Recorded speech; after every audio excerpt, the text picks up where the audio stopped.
Cadet Keel is my favorite cadet. Check 1, 2, 3, 4, 5, Air Force.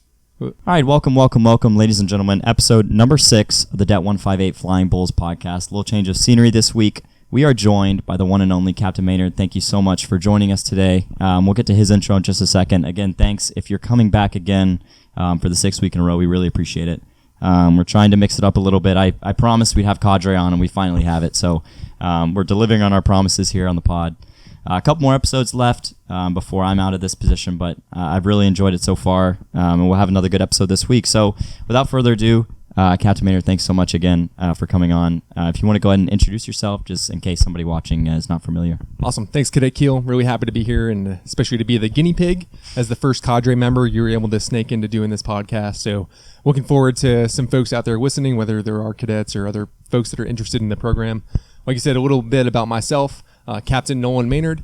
Got here to DET 158 about last summer, so coming up on a full year of academics. I'm a civil engineer or 32 Echo by trade, so typically construction management or project management, maintaining anything related to facilities on a base worldwide, whether here CONUS or overseas or in a deployed environment. That's basically our gig. I'm an ROTC grad myself.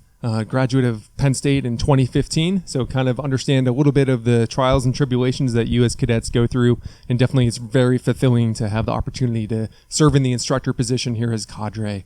I've got 2 kids, and my wife Larissa, been happily married for coming up on 7 years now, so they're definitely a priority in my life, as much as the Air Force has kind of dictated where we go and where we live. If not for them, it would be Air Force all the time, which I don't think any of us would want to do. And I would hope that as second lieutenants, yes, you need to learn your job, but the Air Force is not everything. You need to have those things outside of work to lean on, whether it's your hobbies or family and loved ones as well. Awesome. So I guess we'll jump right into it. We'll start from the beginning, I guess. Why ROTC? Why Air Force? What kind of got you into that? Before all the career field stuff happened, just why in general did you want to join the military?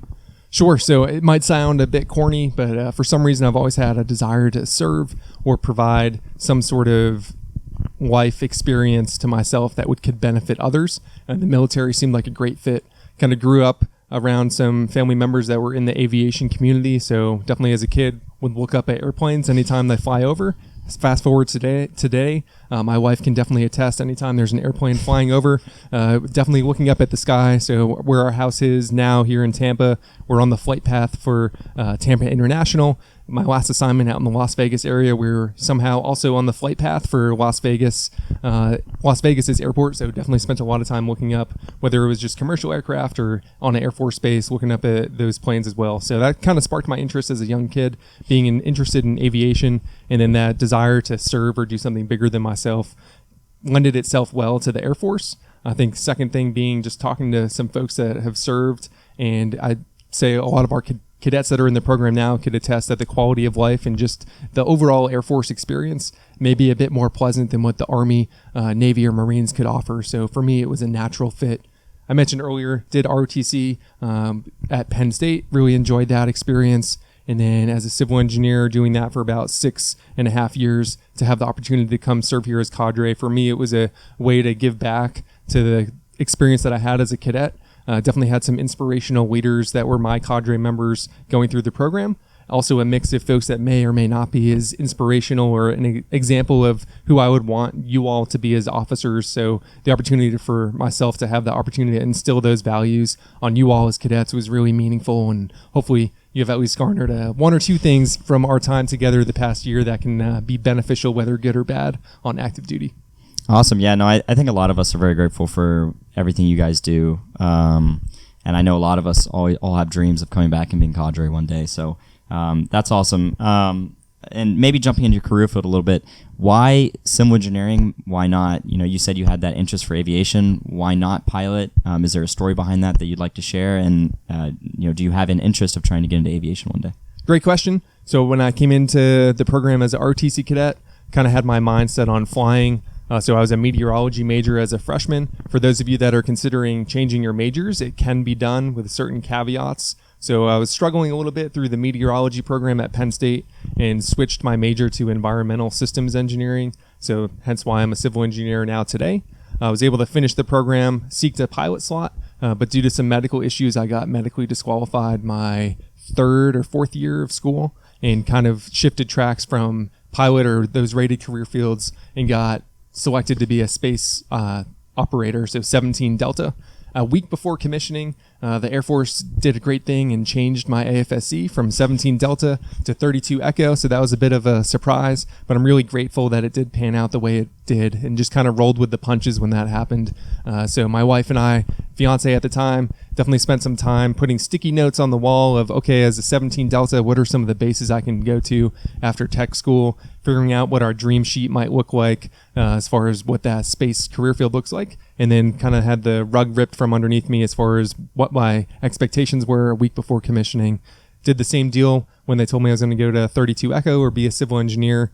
The career field has been awesome so far, and especially the people, a very blue-collar type mindset of not only the officers, but the NCOs and enlisted side of the force. It's really a get-it-done attitude. Hey, we all have a job to get done, even if maybe at times it might be kind of sucky. We're all one team to get the facilities or whatever we're working on up to speed to support the other folks on the installation, whether it's generating sorties or jets on the flight line, or making sure that whether you're a personnelist or a public affairs officer, you can have proper air conditioning in your building, or simple life necessities that just make life a bit more ideal to operate in tough environments. It's really beneficial and something that I've enjoyed as a civil engineer.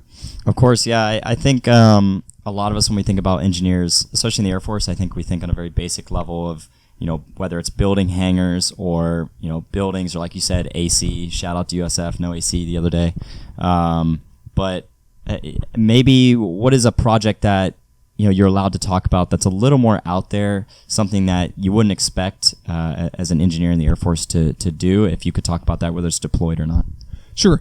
So deployment-wise, my first day on active duty, so imagine you graduate this May, you get to your first base. Literally the first day I walked in the office, my boss, who was a lieutenant colonel, said, "Hey, Nolan, welcome to the unit. Guess what? You're going to be deploying in a few months." So my first day on active duty, found out I'm probably going to deploy, fast forward 6 months. So deployed as a second lieutenant. Was probably one of 3 second lieutenants on the base at Al Udeid Air Base in Qatar. Really brand new to the career field. Just finished my tech school a few months prior to that and was able to get some operational experience in a somewhat fast-paced environment, not necessarily related to combat operations as far as being in the thick of it, but more so the things and sorties that were being generated at that time related to the ISIS, counter-ISIS operations in Iraq and Syria. So I'd say one of the interesting projects we had there was to set up a satellite communications facility for U.S. SOCOM, or Special Operations Command. So I know their headquarters is right down the road here at MacDill. But that was interesting, especially as a second lieutenant, to be working with a lot of senior ranking NCOs as well as officers scattered across not only the theater near Qatar, but also back in Europe. So Italy, we had conference calls and whatnot to make sure that the project that they were asking us to do to set up this satellite communications facility to support their operations was able to go off without a hitch. So something other interesting projects there, not even Air Force related, but was coordinating the Patriot missile site refurbishment of what Qatar had there for the Army. So meeting with a handful of Army officers and their leadership that were based in Qatar, generating a plan for how their configuration of the Patriot missile system would be. Definitely not something I learned while in tech school or would expect, especially as a second lieutenant, but it was just kind of similar deal. Like, all right, this is what we have to do. Let's roll with the punches and figure out how to get it done and be able to lean on the folks that were the subject matter experts, whether they were NCOs that we had there in Qatar or having to reach back to the experts that are sitting in our CE headquarters, which right now are scattered in both Florida, so on the Panhandle at Tyndall, and out in Texas in San Antonio. So being able to coordinate all that stuff as a second lieutenant in a deployed environment was pretty awesome and very eye-opening as a young officer. And I would encourage any cadet that has the opportunity to deploy very young in their career to really get after that or take those opportunities if they come, versus avoiding them or taking steps to kind of not put themselves out there. Similar to what we encourage you to do in the ROTC program, is just taking opportunities and making the best of them depending on if they roll your way. Awesome. No, yeah, those are awesome opportunities, and I hope that a lot of us get to experience that. And I guess that's eye-opening to me, especially because you don't really think about that when you think about engineers, at least in my perspective. And we don't really have that many here at the DET that want to be engineers. I know it's a lot of want to be pilots, and whether it's rated board or Intel is a big one as well. So we don't really have that many people that are interested. But for those 100s and 200s that are coming up and want to do that, that's great insight. So I guess before we transition to maybe life as a cadre, what are your plans after ROTC, later on in the Air Force? What is your end goal maybe in the Air Force? And are there any career fields that you want to pursue that you haven't yet? Right. So I'm coming up on about 7 years of active duty time. Told you I graduated in 2015. So this is my third assignment now. I've done 2 what they call base level assignments as a civil engineer. First at Scott Air Force Base, where Air Mobility Command is located. So a lot of stuff going on there as far as not only the base, but a lot of the headquarters that they support, which was definitely interesting and exciting as far as projects always coming down the pipe for us to knock out. And then just told you I finished up in Las Vegas doing similar base level type things of making sure that the base was taken care of on the facility side, and we were planning proper construction for up to 40 years out in the future. So coordinating with different entities on the base, whether say you're a pilot, okay, how's your hangar look today? What are some of the goals that your organization has or is expecting, whether it's growth of different aircraft or things that you're expecting to happen, so we can properly plan not only your facility, but where the puzzle pieces fit for all the different entities on the installation, so we don't make a move today for your organization that would negatively impact someone else in the future. So it's really having that mindset of problem solving, not only for the, say, your air conditioning goes out today, but long-term vision of what should our installation look like for the long term to support, say, the cadets that are going to be here in 10 years that will eventually inherit the decisions that we make now as young CGOs or the folks on active duty now. I think after this job here as a cadre member, looking at a few different options, one being after this assignment in a couple years going back to a normal CE or 32 Echo job, likely at a staff, so think a major command or some sort of higher headquarters level office job, potentially a short tour deployment, so that would be a 1 to 2 year deployment to various locations such as Korea, some other folks go to the Gulf countries, so like Qatar, the UAE. There's some installations out there that wouldn't necessarily be 6-month-long deployments, but more that 1 to 2 year, and some of them are accompanied, which means your family members could come with you. Others are unaccompanied, which means that you would go on your own for that time. So that's one option. The second option that I'm looking at, I recently applied to be a Foreign Area Officer, or FAO. So it's a 16 Foxtrot, the window for that. So you as a brand new lieutenant would actually have to wait until the 7 years time in service to apply for that. So that window just opened for me. It's been something I've been interested in since being a second lieutenant. Really what you do there, you become a regional expert in some, what they call COCOM, or major organization across the globe, not only tied to the Air Force, but just the DoD in general. So for instance, EUCOM or European Command, Southcom, which would be down in Latin America. They send me to school to get a master's degree in some sort of regional focus, as well as some language learning tied to that. So become a regional expert and then be able to support those, say, air attaché or diplomatic type missions as a regional expert at an embassy or some sort of major command in the Air Force. So I'll find out on that in about a month or so. Similar themes to what I've been talking about is just taking advantage of the opportunities as they come to you. For me, it was, in my family, it was a bit of a step into the unknown of, hey, do I really want to risk changing career fields and doing something that might be out of the box or not what we had planned? And the answer in this case was yes. We'll just see what happens and kind of roll with the punches. And if it doesn't pan out, then I'm happy to stay a civil engineer. Definitely enjoy that career field and just the whole culture aspect of a lot of the officers and senior NCOs that I've come across so far in my career has been very rewarding. Awesome. Maybe a little bit on that. If there are cadets that are taking a foreign language, would that be beneficial if they wanted to pursue a career? Is that something they could do, is shoot to be a foreign area officer? Or is that kind of something that you just have to wait and see later on in your career?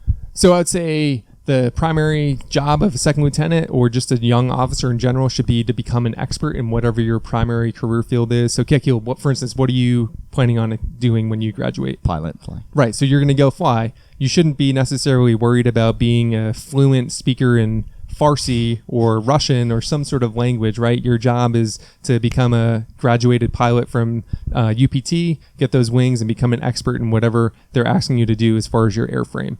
I think as a young officer, yes, you can have those aspirations to maybe go do something like FAO or something down the road several years from now that might open up, and say you get a certification or continue to excel in language or just use it as a hobby to keep yourself fresh. I think it's something to plan on, and maybe for the future, keep that door open. I wouldn't say focus a lot of energy on that as far as your work, and really your primary responsibility needs to be what your AFSC is, and then obviously taking care of yourself, whether it's getting enough sleep or just having healthy living habits as a brand new second lieutenant with the nice paycheck that you're now getting. It'll be nice to get off the value menu at Taco Bell, but I guess let's refocus a little bit on a little bit more towards what's going on right now in ROTC. I guess cadets like myself are maybe a little bit curious. How have you enjoyed ROTC so far? What are some things that maybe you didn't expect in ROTC, and maybe some things that you want to change in the future, or you want to implement whether it's in the wing or in your personal life, because of ROTC, anything like that? No, it's a great question. I think the most surprising thing, and reflecting back to my time as a cadet, is the fact that you all don't have the operational experience or have seen what the real Air Force looks like. Yes, ROTC is this big entity and you guys have to accomplish certain objectives, but maybe sometimes the focus on why you're doing that is definitely lost, whether it's from the 100s all the way up to the 400s or graduating seniors this year of, okay, why are we doing this today? Why is it important to my future development as an officer?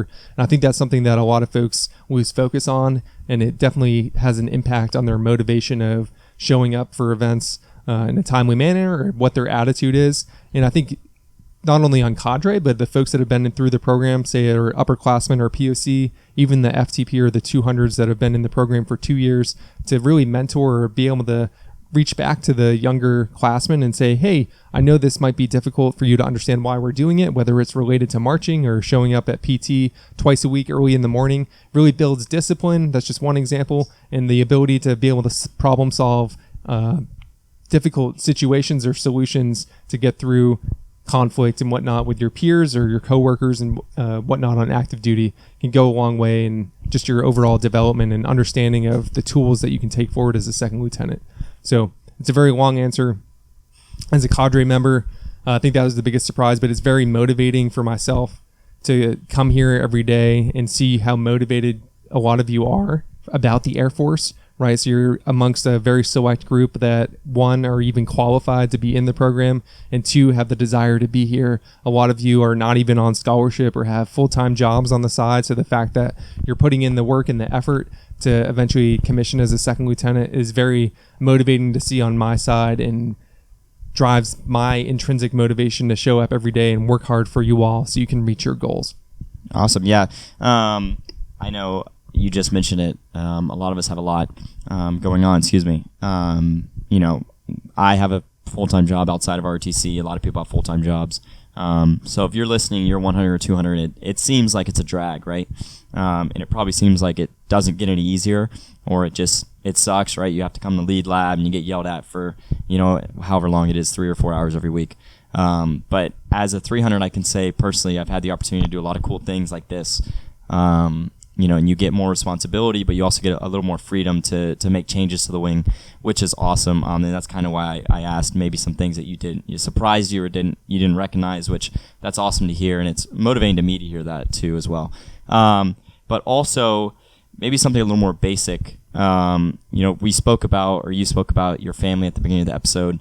How have these changes in your career, whether it's moving or the difference in, now becoming an RTC cadre, how have you and your family learned to adapt to things like that? And, cadets that maybe have a family now or want to have a family, what are some things you could tell them to help them and their family adapt to an always changing environment in the military?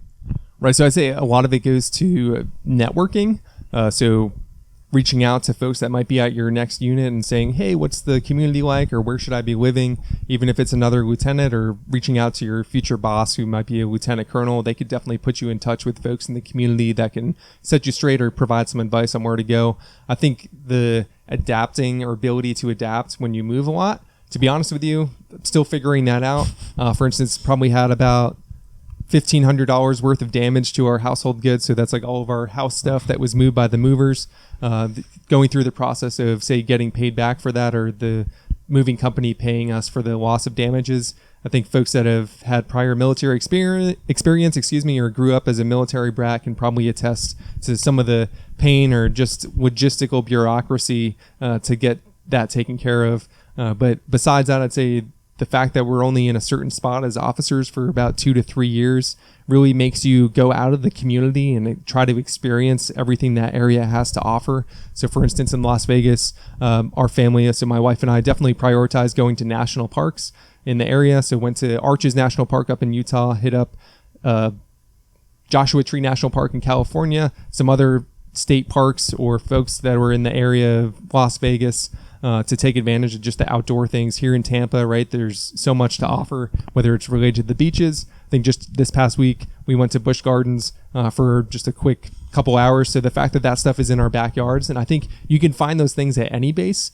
The things that, whether you're at Minot, okay, maybe you can get interested in buying some bobsleds or doing some outdoor things, or whether you're in Guam, right? Maybe you might want to get a scuba diving certification or something. Regardless of the Air Force situation or where you're sent, there's definitely unique things that place has to offer. But as a young officer, being able to take advantage of those things is really what is the key to adapting and maybe connecting with that community or finding like-minded CGOs or folks in your unit that would be interested in doing those things to just get connected and understand maybe what that area has to offer.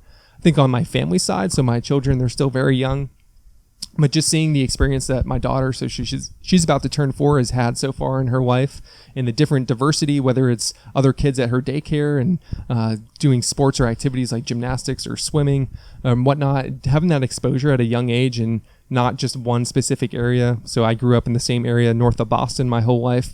I would say not necessarily sheltered, but not exposed to the vast number of things that my kids have already experienced at a young age is a huge benefit as an Air Force member, and what your family makes of it is really the key. Yes, there's going to be difficult times and hardships of maybe short notice deployments or maybe not moving to somewhere that you preferred or expected. But once again, going back to the fact that it's only temporary, whether it's 2 or 3 years or a deployment is 6 months, having that positive attitude after the dust kind of settles and reflecting on what was the great or good things of this experience and how has it set me up for other experiences or interests in the future is something to reflect on.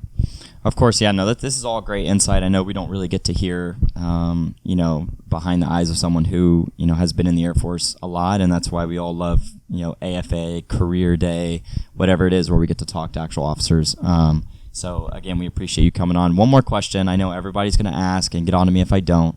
Any funny stories or anything throughout your career, whether it's since you've been here in ROTC, whether it's been in CE, your ROTC time, anything comedy that we would all love to hear that you can talk about without getting on anyone's nerves? Sure, that's great. Some of my FTP, so I'm the AS200 instructor or sophomore instructor, have heard this story.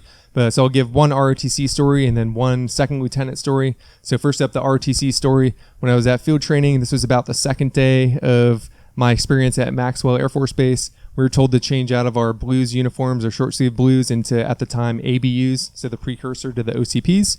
Went ahead and did that as fast as I could. Get out in the hallway and we start marching to the DFAC. And for some reason, my blouse just wasn't fitting very well. And of course, you're at attention, so you can't really look around. And all of a sudden, there's a maybe 5 or 6 CTAs or FTOs that start gathering around me. And it turned out that I put on the wrong blouse. Oh. So I was wearing somebody else's shirt. And all of a sudden, I was dubbed as O'Rourke number 2. And so my bunkmate at the time, I unfortunately put on his blouse. So not the best first impression of my experience at field training. And I'm sure the folks that have been to field training could probably say, wow, that guy was an idiot or something like that, right? Or the FTP that are going there, yes, it's okay to make mistakes and you can get through to commissioning and have a fulfilling Air Force career. But at the time, was a bit disappointed, but obviously got through it, and here I am now. I think as a second lieutenant, so one of the awesome things that you can do as an officer is provide the oath of enlistment to your enlisted members, or say you're a senior ranking officer, you can provide the oath of office to junior ranking members. So this was probably 2 months after being on active duty. There was a staff sergeant in our unit that was re-enlisting, so basically adding additional years to his commitment or re-upping. He asked me to provide the oath of enlistment to him. And this was the first time that I'd ever done that. I think as cadets, do you guys memorize the oath of office? Yes, sir. We do. Do you also memorize the oath of enlistment? We had to for field training this. Okay. This year, Have you ever read it since then? No, sir. Okay, right. So definitely not something as a cadet that you really brush up on. This is, like I said, one of the first few months of my active duty time. I read over the oath of enlistment before doing the ceremony for him. It was kind of cool. We actually did it on the wing of a KC-135. So it was unique. So we climbed up on the wing. Didn't exactly ask for permission from the ops group for that, so nothing happened poorly to the aircraft. We all got up and got down. But halfway through the oath, kind of froze up and forgot half of the oath there. So we were standing there with our arms up at attention for a good, I'd say 45 seconds, which in the midst of it was probably more, it felt like 10 minutes.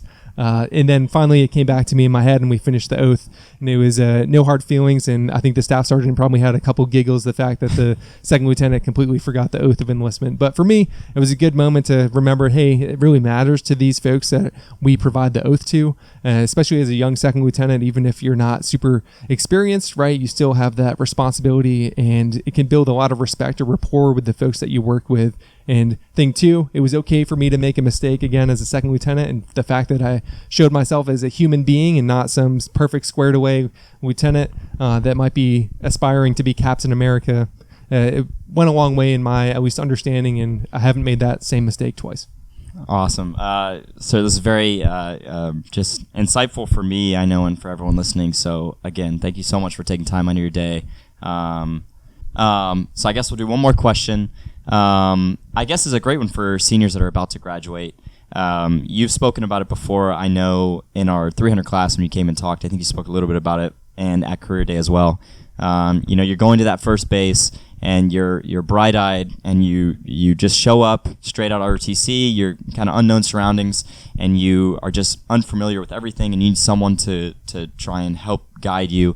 And I know all the time officers speak of the senior NCOs.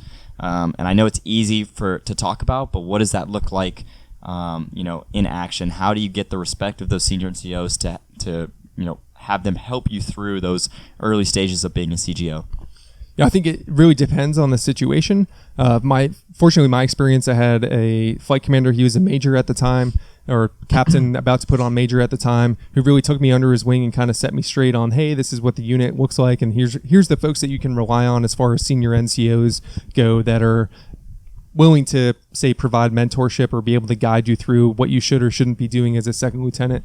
I think in your experience, it will be completely different, right? As going to be a pilot, go into that training pipeline, and then fast forward maybe 7, 8, 9, 10 years, your exposure, interaction with leading enlisted members or just folks in general would be significantly different than somebody on the mission support side, or whether it's in the Space Force or whatever that might look like. So it really depends on the experience, but I think seeking out the mentors that either your supervisor or folks that are respected, well respected in the unit, and asking them for advice can go a long ways. The hard part is finding who those people are. So really similar to ROTC, say observe, whether it's at PT. So if your unit does PT, observing who is going to talk to who is setting a good example and just really professional in all that they do, and trying to find and latch on to those people, or just develop a relationship with them professionally, whether it's on the officer or enlisted side. Some of my greatest memories as a second lieutenant was just hanging out on a Thursday or Wednesday afternoon in the office with a handful of senior master sergeants. So those are folks that have been in for 20 up to 30 years, and just picking their brain. And to be honest with you, sitting back and listening to some of the things that they're talking about, whether it's enlisted professional development or just some NCO or airman that was goofing off that day, and like how are they going to fix it or set them up for success. Thing two being the interactions with those senior NCOs, with the senior officers in our unit, and seeing how they interact and the things that they talked about really set me up to understand what that relationship, or a positive relationship, can be with your NCOs and the officers. Awesome. No, that's again awesome insight. I know a lot of the seniors ask about that whenever we have officers in, so it's good to have some in-house advice for that. But I think we'll go ahead and wrap it up here. We've had a great conversation about a lot of things. But again, as I say every week, AFROTC DET 158 on all socials, Instagram, Facebook, TikTok, and of course YouTube. Thank you so much for listening to every single episode. Planning on one or two more before we wrap up the semester. But again, thank you so much, Captain Maynard, and we'll see you guys next week.